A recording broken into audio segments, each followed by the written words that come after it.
I grew up on boats. My dad had little boats and stuff, and he was a Marine. We were stationed in Havelock, Cherry Point, North Carolina. Havelock, Cherry Point is right off of the Neuse River in North Carolina, and it has a small creek that goes to a boat club there called Slocum Creek. And my dad and I were going fishing on a Sunday. My dad and I went on a boat.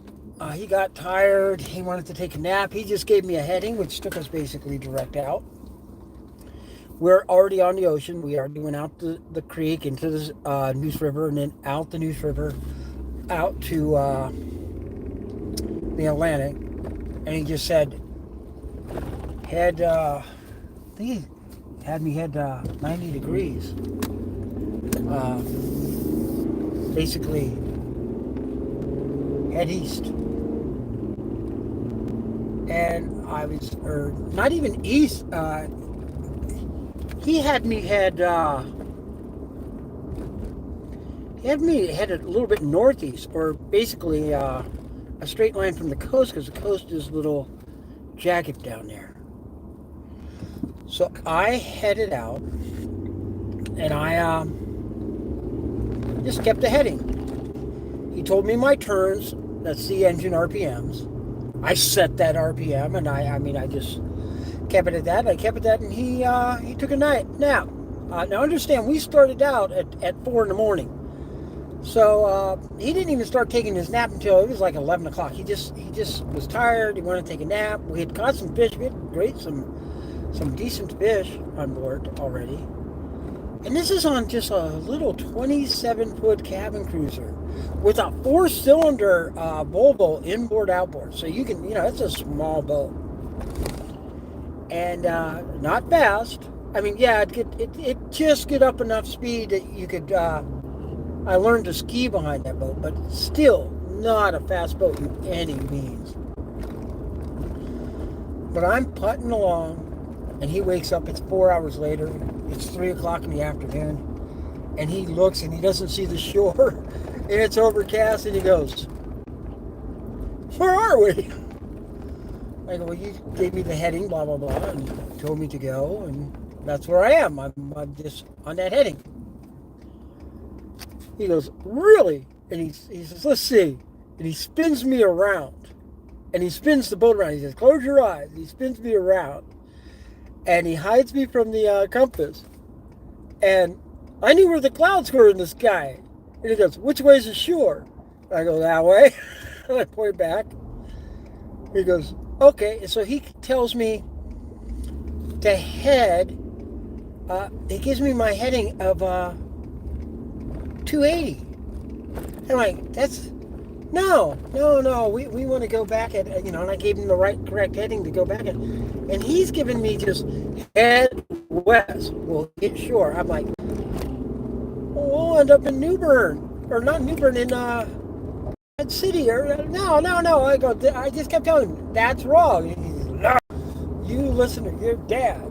So I listened to my dad, and I came in, and I remember we see as we're coming in, we see the lighthouse, and I knew which lighthouse it was. It's like Lookout Point or something. And he's like, that's Cape what? And I'm like, no, that should be Cape Lookout. And we came in, and it definitely was Cape Lookout. We're 30 miles up the coast, and so we pull in, and there's this one fuel station open, and thank God it was open. And he's like, "Yeah, tell me when it stops at 5 gallons." Now understand, I'm 63, so this is like 1973.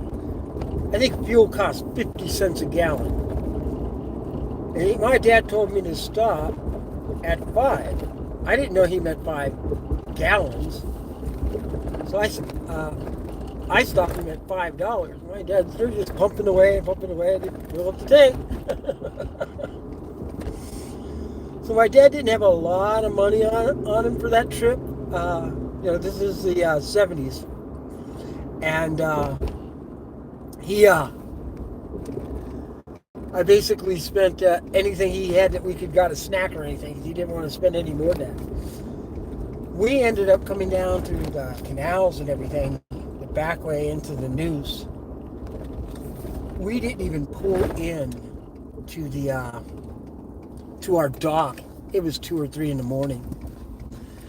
And we get home. This is my first time ever out at sea that far.